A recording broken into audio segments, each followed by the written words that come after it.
Alright guys, it's Chatterbox Reviews, coming at you guys with my review for the 100, Season 6, Episode 7.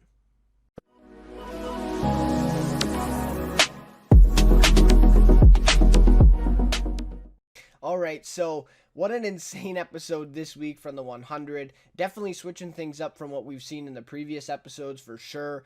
This one a very focused episode, right? We don't see any of the other, I would say, current cast, I guess, until about the last minute of this episode. The rest of it is all basically Eliza Taylor and then a few of course, other kind of guest appearances here and there, some flashbacks of earlier stuff. So, what an insane episode. I really enjoyed it. I just want to get that off. I think it's one of the best of the series. I think definitely top 10.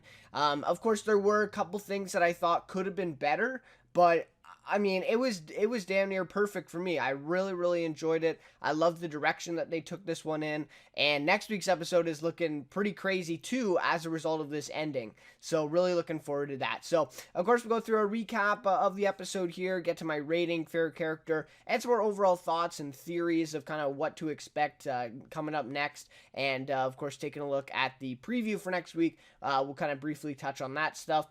And, of course, if you enjoy the review, please leave a like and consider subscribing to the channel. Would really appreciate that. And, of course, I'd love to hear your guys' thoughts on this episode. What did you think of it? What were your thoughts of the way they did this episode? How it all came together? And just an insane episode, right? And what things do you think they could have improved on too? Who do you think they could have included that would have made this even better? Anyways, would love to hear your guys' thoughts as always. So, without any further ado, let's get into this one. So, we see the opening segment here with Clarke.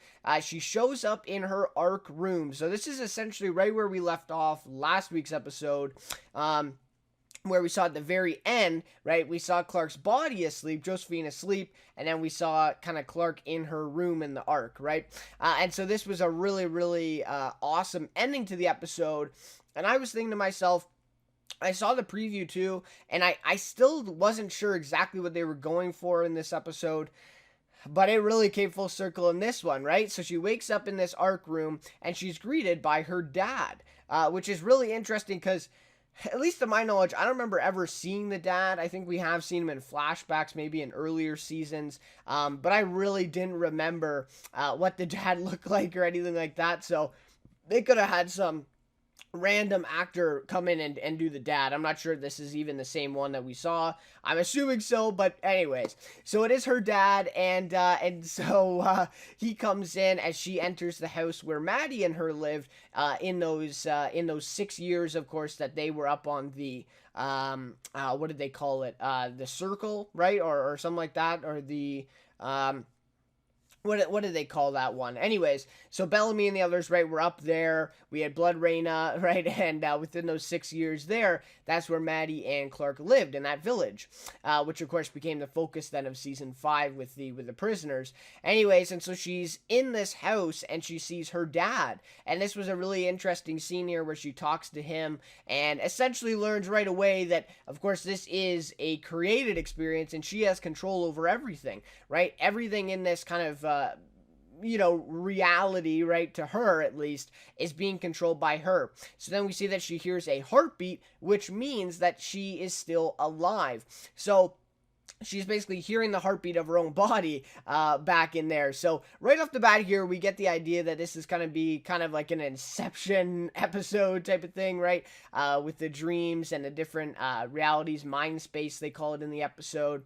And so anyways, so she figures out that her dad, is a kind of projection that she's creating, and that he encourages her to go on and leave that house. So essentially symbolizing her kind of fighting back and trying to take over her own consciousness again, and opening the door from the house and leaving it to go into basically her mind space. And then we get the whole segment with Josephine and her, and we get that red door, right, and her on the ARC ship. So a lot of stuff like that, but I really enjoyed this opening sequence to kind of set things up for the episode, and really her dad being the one, that driving force to say, no, like, you gotta fight now, right? This is it. And I really like that. Again, he is a projection of her, right? But I think it is still meaningful to see her dad in this, and see that she still thinks about him and that he still has that role in her life at this point. So, anyways, we see then she meets Becca as we return from the intro, of course, as she enters her ARC room again. So Becca says she is to thank for the repository of her mind still being intact. And Clarke figures then that the neurotech is still in her head, and it has interfered with the drug they use to wipe her mind, right? And so, and so Becca says, "You exist because of me." So of course another projection here, but it is interesting because Clarke said, I killed you, right? Like I got rid of you. I got rid of Becca before, or sorry, Allie, I guess, right? It's Allie now in this thing, right? But anyways, and so I thought this was really an interesting scene as well. You exist because of me, and of course this is bringing back the idea, and then we see, of course, the memory with Raven, and we know that Clarke didn't have the same process as Raven with the EMP, and of course she still has that kind of 2.0 chip right in her, and so there's still a chance for Clarke, as we learn in this scene, and maybe it is thanks to Allie, right, who has kept her alive because of this repository of her mind that's still intact, and it has now interfered with the drug that they used to clear her mind. So we know that this isn't just a whole imagination thing that they're just showing us. This is actually, her mind existing within Josephine's mind still, and her fighting against that because this drug wasn't able to be fully effective in wiping her mind. So Allie gives Clarke the memory of clearing the neurochip from Raven with that EMP, right? And because this memory is so important, because if Josephine is able to access that memory and kind of, possess it, figure out what it is, they could do the same to Clarke, right? They could do the same to her body in real life, and now she would be really gone, because now they're going to EMP, they're going to take that repository that is left of her mind out, and that's it, right? Like that's it. So anyways, and I kind of forgot about Raven and her having that EMP. Of course, she was with the City of Light, that whole concept there. And honestly, that kind of is all kind of murky, because season 3 was not my favorite season of the show, and I feel like I kind of tuned out a little bit during that. So I really should go back and rewatch it for a lot of the kind of mythology and stuff with all this chip stuff. And I didn't think we would see that at all this season, to be honest. Like, I thought we were moving on from that, but it seems as though we're back with it. Anyways, so it is so important to keep that memory safe, and I really liked how it was a drawing on the wall, and Allie was kind of just able to touch it and put it in this little chip and give that to Clarke. So in a way, I think it created, to us at least, kind of a physical existing thing. So it was like, okay, that's the memory. But of course, technically in her mind space, it's just in her head, right? It's just a part of that mind space.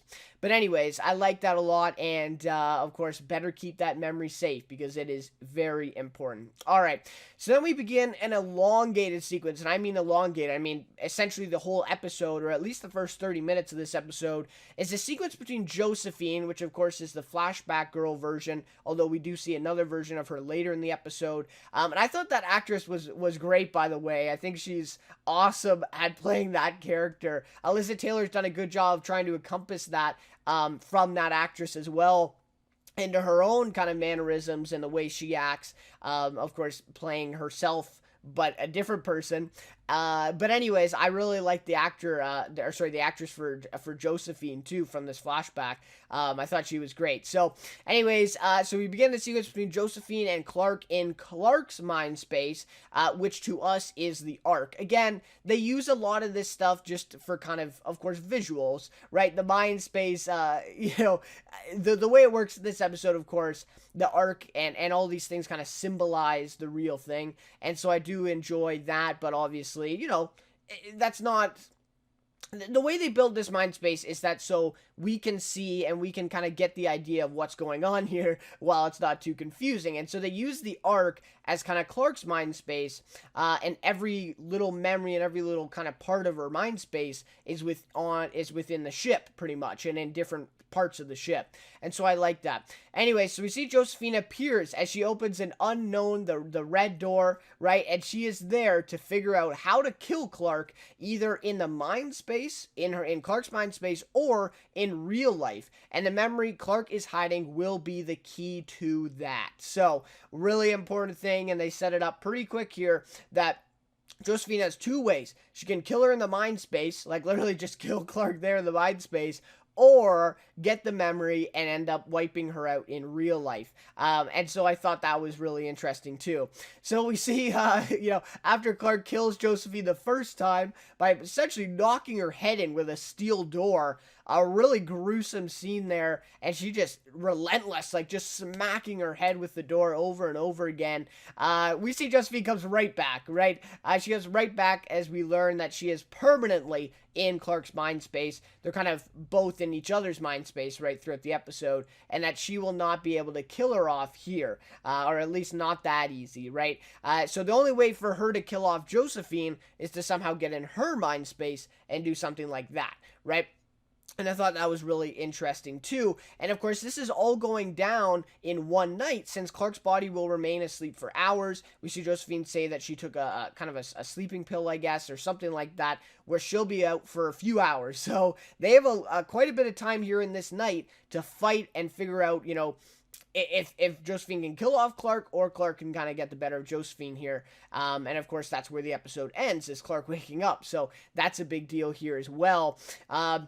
But a really satisfying scene, right? To see her, slam the door on Josephine's head and kill her, because we all kind of hate her right now, right? And I thought that was really great, but of course she pops right back in and comes back. So anyways, so then we go through different memories of Clarke's kind of life, right? Including Blood Reyna. We see the radiated Maya from Mount Weather. A really nice touch here to bring back Maya. Of course, bringing back the actress too, who played her, was really awesome. And then we saw, of course, Maria Avgeropoulos playing Blood Reyna again from season 5. That was great. Although, Clarke never really met the true Blood Reyna. She was never down in that bunker. But I thought that was a really nice touch too, in kind of picturing, right, her kind of picturing Bellamy leaving him there in the bunker with them. And I thought that was, again, a really interesting concept there too. And we see Josephine constantly tracks her down within these memories. I also, again, I kind of am glazing over the Maya scene, but I do want to say I really enjoyed that scene. Though, again, I think it could have brought back a more memorable character, a more memorable situation. But I thought it was still impactful. We see Mount Weather there, the door, right, that we saw from season 2. So just a lot of nostalgia in this episode, and that scene was definitely there too. As for the conversation between the two, I thought it was more along the lines of what the theme of this entire episode is, and what it's been for Clarke since the beginning of this season is kind of making decisions for others, making decisions on who dies and who lives, and of course Maya blaming her for Jasper dying as well, and Clarke saying, he made up that choice, that was his choice. And I forgot about Jasper, man. If they brought Jasper back for this episode, can you imagine? Like, I know they brought back Monty, and I'll get to that.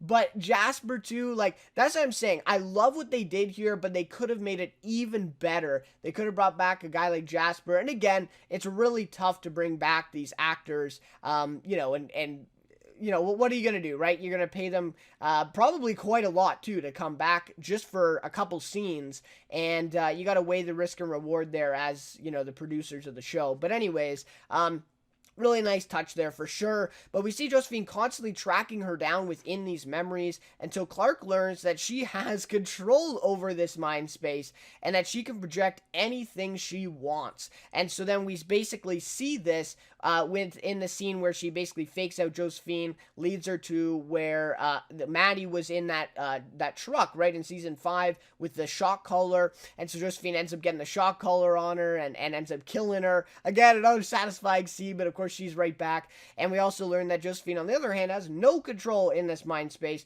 but she does have control in her own, which we see later on. Clarke says she's willing to do anything if it means Josephine losing, because she will find a way to survive. And that's been an ongoing theme of the entire series, with Clarke just finding a way to survive and somehow always succeeding. Like, she has always succeeded in just surviving over these other people, and we'll have to see if that's how it goes here. And she says she's willing to, to keep going until Josephine loses, even if it means necessarily that she doesn't survive, at least that Josephine will lose. And again, that comes back with Monty a little bit later. So even though Josephine tells her the longer they go at each other here in the mind space, the quicker Clarke's body dies, because it really doesn't have room for two mind spaces for Josephine and Clarke, and eventually this brain is just going to get overloaded and basically prematurely age, and so her body is just going to die quicker. And so Josephine's pretty much telling her, like, you got to stop fighting here, because it's not going to, even if you do win and you do survive, I'll just come back in a different host, and now you're going to have way less time in your own body to live, right? So anyway, so just a lot of stuff, and I believe that plays a good part in the later scene here up next, where we see Clarke kind of sacrificing herself, because I think she does know that if she, screws this up, there's a real possibility, that she doesn't have a lot of time to live if they keep going with these two mind spaces, for sure. And Josephine recognizes that too, because, again, let's remember, there's not a lot of host bodies available for Josephine to go into next, right? Russell said this was like 20 years or something before they could ever bring her back otherwise. So she has some to lose too, but that's not really said, right?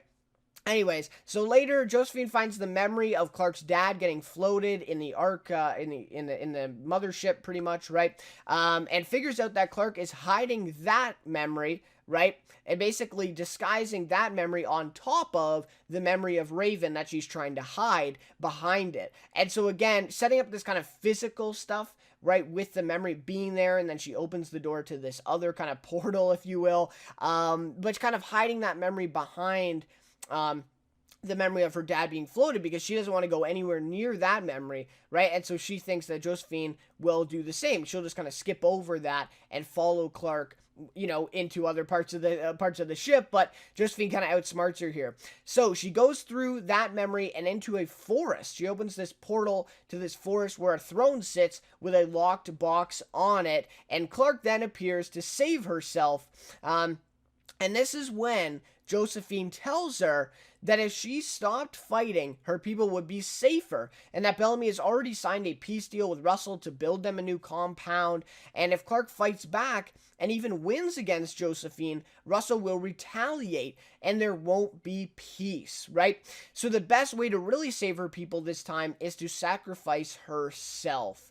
It's the only way to get out of this, right? Even if she wins and, like I said, she kills Josephine off, Russell's going to retaliate, right? And then he's not going to help them build a compound, and if she doesn't go peacefully, she doesn't just, sacrifice herself, well, then that can create other complications, and there'd be a war then spurred on, right, in the Sanctum compound with Bellamy and the others and the Sanctum people. So just the best case scenario here is to sacrifice herself and essentially to save her own people. The final sacrifice that she has to make, and you can argue that she's made a sacrifice this whole time with bearing the guilt for a lot of the decisions she's made in saving her people. But this one is the ultimate sacrifice, right? Sacrificing herself for her own people.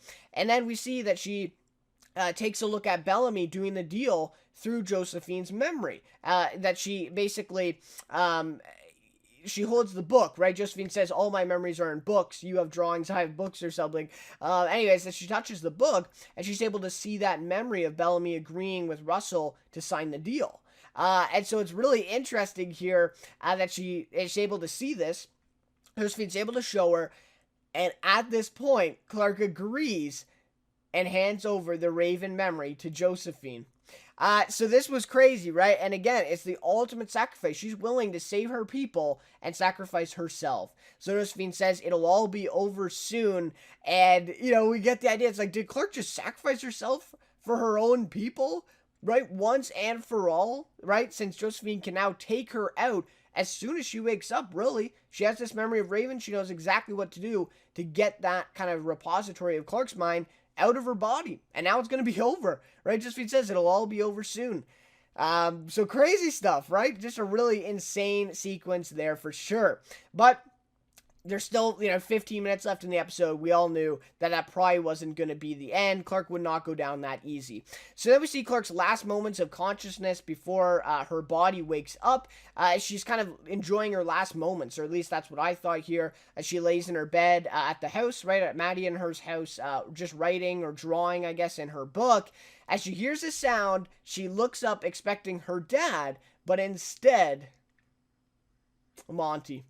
This was awesome, man. I don't know. Seeing Christopher Larkin, and the way they did this too was amazing, by the way, where they started out blurry with just kind of Christopher Larkin's face, or, Monty, Christopher Larkin's the actor, of course, but Monty coming in, his face, and just blurring it, and right away you knew exactly who it was, right? I mean, if you're at all a fan of the show, you knew exactly the minute, right? The frame that they showed that face, even with the blur, you knew who it was.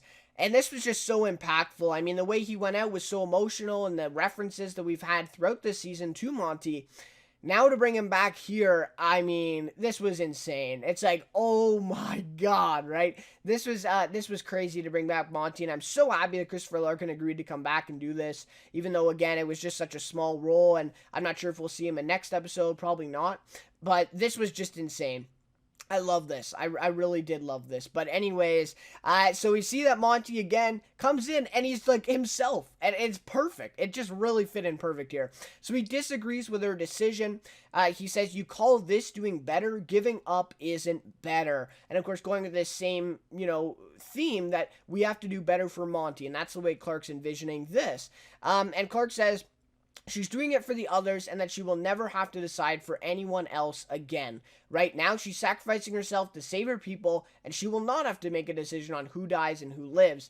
But in this scene, too, it's like, okay, we get that, but that's pretty selfish, right? You don't want to make those decisions, or at least the way it sounds, you don't want to make those decisions anymore, so you're just kind of giving up. So I get where Monty is coming from here, and I really like the way he responded. He says, the ends don't always justify the means, essentially saying that she shouldn't let these bad people, these murderous people, get away with it, even if it means peace for her group, right? Even if, this finally does mean peace, they can live on Sanctum, she can't let these murderers get away with it, and her kind of, willing to, I'm not going to be making those decisions anymore. She needs to make those decisions here to get rid of these bad people, right? And she can't let them win, is essentially what Monty is saying here. Clarke says it's too late anyways, right? Josephine already has the memory. We can't do anything about it, essentially, right? It's too late now. But of course, Monty says, we'll see about that. Right? I love this. So he and Clarke enter Josephine's mind space together to hopefully steal the memory back from her, or somehow access some other memory that can hopefully impact Josephine in real life and try to get control of her. But we have to remember, she controls her mind space. Clarke doesn't have the same control here anymore. And so this is a very risky move that may pay off, may not. Anyways, it's their last chance. So as they enter, they find rows and rows of bookshelves, and as Clarke waits for Monty to unlock the special memories room, he kind of plays around with the keypad, which was awesome, by the way. That's just like classic Monty in the show to see him do something like that, so that was great. Anyways, and so while she's waiting, she's kind of going over these books on these shelves, which are in chronological order too, and she visits memories of Josephine in her last host's body. We see how she got thrown out the window by that woman who she killed at the beginning, I think, of last episode, or was it the episode before? Anyways, and so we do know that she was telling the truth there, that woman did actually kill her and threw her out the window. And then we also see the memory of how she killed this Null man, which again, I think is a new term. I think we maybe heard it before, but essentially Null being that they're not Nightbloods, right? And they can't bear more bodies for hosts, I think. And so to the Primes, they're pretty much useless, right? And the guy says that they're janitors and guards and everything, and that they just are useless to them, right? And Josephine says, you're less than useless. So really interesting scene here. We see her kill this man who was trying to help Gabriel, and really interesting here. Also gives us a bit of background as to how Josephine feels and why she feels that way a little bit, and that is, really, really, really seen in this next scene as they enter the special room that she's basically hiding, right? There was a keypad to it, right? So she is hiding this special room because this is one of her most special memories, and this is going to be very important, right? So they find this special room, and they find the memory of her in a cafe before the apocalypse, and even her going to Sanctum, everything, right? Back to kind of where the world was. So, and also, by the way, I don't know if this is the first time that we've ever seen a scene from the world before the apocalypse. Is it? I don't know. I mean, I'm sure we have before, but this is definitely one of the first ones we've seen. Really awesome stuff. Anyways, so we see a boy trying to go out with her, ends up killing himself in front of her at the table at the cafe, which would be a very serious, moment for her and a serious memory for sure. In kind of affecting also her decision to go to Sanctum and decide, with her family to go to this new planet on this Allegius 4 mission or whatever, right? And so then we see Monty goes to hide, right? He goes to hide because Clarke knows Josephine is coming. She comes in and is furious. She tells her that the deal they had is now off and tries choking Clarke out back in her mind space. But before she can do so, luckily, Clarke's body wakes up. Crazy. And we knew this was coming too, because at the start of the episode they said, as long as as long as it's asleep, then we're good. We're going to keep fighting, right? But as the body wakes up, she disappears right before Clarke could even use that boy suiciding that memory against Josephine. And so it kind of goes both ways. Josephine could have choked out Clarke there, but now Clarke isn't able to use that memory against Josephine while Clarke's body is still asleep. So this is a big deal with her waking up. And then we see Josephine waking up in Clarke's body saying, "I win." Damn. Right? Damn. So she wakes up and she says, "I win." Now she has the memory. She knows how to clear Clarke. And all Clarke has is basically she's in Josephine's mind space now, trying to figure out what she can do. Crazy stuff. So, she says, "I win," or so it seems, because we see Josephine go to the meeting with Bellamy and Russell, and as she stands there, she taps her shoulder awkwardly. And it kind of zoomed in on the tap. I'm like, okay, right? Like, what does this mean? But we see then Monty and Clarke flickering this light on and off in Josephine's memory to signal the word alive in Morse code to Bellamy, showing that basically when she is awake, it's hard for Josephine to control her own mind space. And I thought that was an important key too, because they're able to get away with that, right? And Josephine's just tapping her arm and she doesn't quite figure out what's going on, right? And so while she's awake, it looks like Clarke is able to control her mind space a little bit more than when she was asleep. And so I think this is going to play a big part too, and maybe even trying to, kind of take over some of the stuff that Josephine maybe says to others. If they can control her tapping on her shoulder, maybe they can control convincing Russell that, Clarke is gone for good and that they don't need to do something. I don't know, right? But we'll have to see how much control she can get. Anyways, we see Bellamy figure it out and writes it down. He writes the word alive down on his notepad. And then we see he tells Miller that they now know that Clarke is still alive and they have to get her back. A really awesome ending there to the episode where he walks off, right? But of course we know Josephine still knows how to kill her off once and for all with that Raven memory. And so now it's a race now. It's a race now to save Clarke and try to save that mind space and try maybe even to get her back into her body over Josephine and try to fight her off. So anyways, an insane episode and a journey of an episode, really. I think this one took me close to 2 hours just from all this stuff, and I watched it back. I think I watched the second half like a couple times. But anyways, this was an amazing episode, guys. Really great ending to it, too. A race to save Clarke now for the next episodes to come. Alright, so in terms of a rating for this episode, I gotta go all out. I'm gonna give this one a 4.9 out of 5. Like I said off the top, I thought this was a damn near perfect episode. The only things that is not perfect about this one is Maya from Mount Weather. That's a really good, really good cameo to bring in there. Blood Raina 2.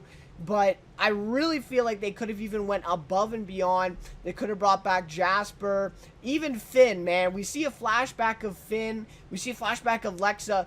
Can you imagine if they brought back Lexa for this episode? I think as Ashley Devon Carey. She's, of course, on Fear the Walking Dead. She's probably way too busy to even come and do like a few days of shooting for this show. Let's be honest. But just in a perfect world without any scheduling difficulties, could you imagine they bring back Lexa for this episode? I mean, the fans would just be insane. I don't know if they'd sleep for the next 4 days. It would have been insane. But at the end of the day, in the realistic world with scheduling difficulties, with trying their best to get things set up. And of course, again, we have to remember they're producing an episode a week here, and they got 16 to do a season, or 13, I think. So it's tough, man. And I think we still have to appreciate what they were able to get for this episode, and getting the actress for Maya to come back, putting in these flashbacks and editing that in, getting the actor for the dad to come back. So it was great. So what an insane episode. Great callbacks and flashback memories throughout. Very nostalgic, taking us through Clarke's life. It really felt like a journey. It really felt like a journey through her life, and paying homage to all the stuff that we've seen throughout the first 5 years of the series, and some of the stuff even so far in season 6. Like, really, really awesome job. The writing in this episode I thought was really great. I didn't catch who wrote this one, but I wouldn't be surprised if it was Jason Rothenberg, the creator. But I'd be surprised if it wasn't him, because I think whoever did write this episode deserves a lot of credit. I think a lot of the stuff in this episode was really great. It must have been a writer that's been writing for the show for a long time to know these things. And just also the mannerisms from Clarke, the different costumes she was wearing, like, just everything just felt so complete and so fleshed out in this one, and so well thought out. It was just a really great episode. Enjoyed the focused nature of it with just Clarke. We get about 1 minute, I checked the timing, we get about 1 minute of current times with Bellamy at the very end. The rest of, 40 minutes of this episode is literally just Clarke and a little something Josephine right in their mind space. But I thought that worked really, really well, instead of doing and then including Octavian Dioza a few minutes. No, I really like that they focused just on Clarke in this episode, and I felt like that really bodes well for the pacing and just the overall tone of the episode. Thought that was really great. Kind of an Inception-like episode, as I talked about before. Really great stuff. I love that type of stuff with kind of the, questioning the reality and the dreams and all that stuff. So I thought that was really great in this one too, especially at the beginning where we didn't quite recognize what we were seeing. I thought that was great. And of course, a great ending to the episode, setting up some really great stuff for the next few episodes to come in a race to save Clarke. I thought by the end of this one, Clarke may actually take over her body again, but I thought that might be a little too soon because it's only been about 4 episodes now that Josephine's been in her body, so I do appreciate that they didn't just do it right away. I think this is going to be a little bit of a journey still, a little bit of a mission, maybe in 3 episodes. I think by episode 10, maybe Clarke gets her body back, and then we see kind of a war breakout in the last 3 episodes here this season, but that's my early prediction now. My favorite character for this one, obviously, it's Clarke, played by Eliza Taylor.